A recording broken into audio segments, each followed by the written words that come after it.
Y dijo el Señor: Tú eres Pedro, y sobre esta piedra edificaré mi iglesia.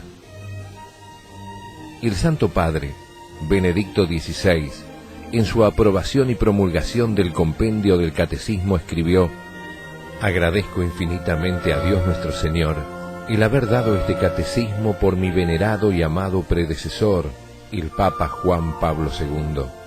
Estos, la Iglesia, el Papa y el Catecismo, son los fundamentos de esta catequesis de primera comunión. En nombre del Padre, y del Hijo, y del Espíritu Santo. Amén.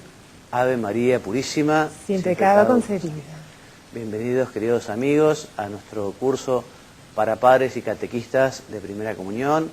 Mónica, bienvenida, ¿cómo estamos? Muy bien, muchas gracias, Padre Juan María, contenta. Bueno, y hoy retomamos nuestro curso. Quienes nos han seguido saben que nosotros en este programa, en cada programa, hoy es el número 17, desarrollamos tres grandes temas, porque hablamos de la historia sagrada, estamos todavía en el Antiguo Testamento, luego tomamos las enseñanzas del Papa Benedicto XVI en el compendio del Catecismo de la Iglesia Católica, para terminar con algunas enseñanzas de la instrucción del misal romano. Y esto además también acompañado por unos comentarios muy pensados, muy concretos, hechos por Mónica, con su experiencia de madre y de catequista. Y vamos a la historia sagrada. Vamos a comenzar a hablar de las historias y figuras de Israel. Y esta lección comienza diciendo: además de luchar con sus vecinos, los judíos también se peleaban entre ellos, según vimos al relatar las historias de Saúl, David y Absalón.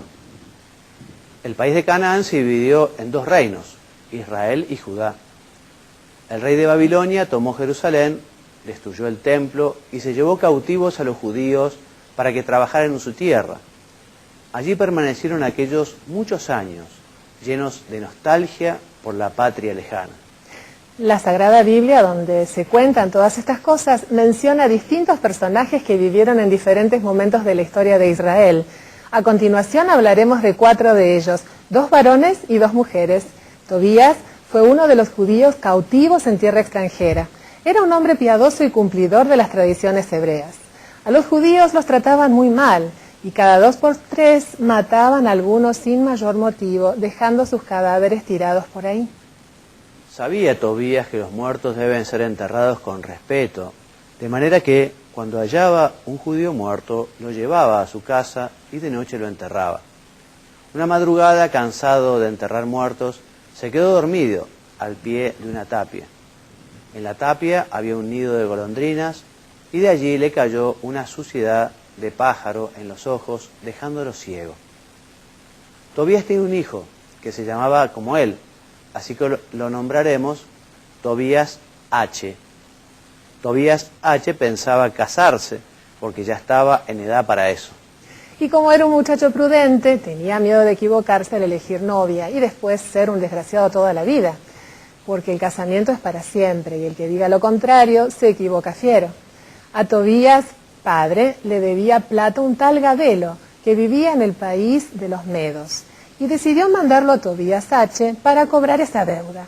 Pero el viaje era largo y lleno de peligros. En eso se presentó un mocetón bien parecido, ofreciéndose muy educadamente para acompañarlos a Tobías, hijo, hasta el país de los Medos. Era el arcángel San Rafael, pero no lo dijo. Tobías le dio unos cuantos buenos consejos a su hijo y allá marcharon los dos, Tobías, hijo, y el arcángel. Llegaron al río Tigres y Tobías, hijo, quiso aprovechar para lavarse los pies, que los traía muy sucios por la tierra del camino. En eso estaba cuando saltó del agua un pescado grandísimo que lo atacó. Gritó asustado Tobías, hijo, y el arcángel le dijo: no se asuste, compañero, agárrelo al pescado de las agallas y sáquelo afuera, que no le hará nada. Así lo hizo Tobías, hijo, sin dificultad. Después le indicó el arcángel: conserve el corazón, la hiel y el hígado de ese pescado, que le van a servir como remedios, y el resto vamos a asarlo a la parrilla. Cuando iban llegando, hicieron noche en lo de un paisano de Tobías, hijo, cuya hija se llamaba Sara. Esta había tenido mala suerte con sus casamientos, pues los maridos se le morían la misma noche de bodas. Pese a saberlo, Tobías, hijo, se enamoró de ella y se casaron, ya que era una chica, una mujer buena, linda y rica. El arcángel siguió solo hasta la chacra de Gabelo, cobró la deuda y todos pegaron la vuelta. Ya de regreso le pusieron a Tobías padre la hiel del pescado en los ojos y recuperó la vista. Después el arcángel se dio a conocer y enseguida desapareció. Así termina la historia brevemente de Tobías. Vamos a contar ahora otra historia sagrada que dice: Holofernes era el más importante de los generales del rey Nabucodonosor. Tenía un grado igual al del teniente general, y era algo así como comandante en jefe de sus tropas o jefe de Estado Mayor. Tenía sitiada a Betulia, una ciudad de los judíos, con 120.000 soldados de infantería y 22.000 de caballería, preparándose para el asalto final. En Betulia vivía Judith, una viuda monísima y muy piadosa, que había heredado de su difunto marido una gran fortuna. Como los judíos no tenían ni para empezar contra el ejército de Holofernes, Judith decidió actuar. Pasó horas rezando y después se puso lo mejor que tenía. Se pintó los labios y los ojos, se peinó con cuidado, se perfumó con un perfume caro, salió sola de la ciudad y se dirigió al campamento enemigo.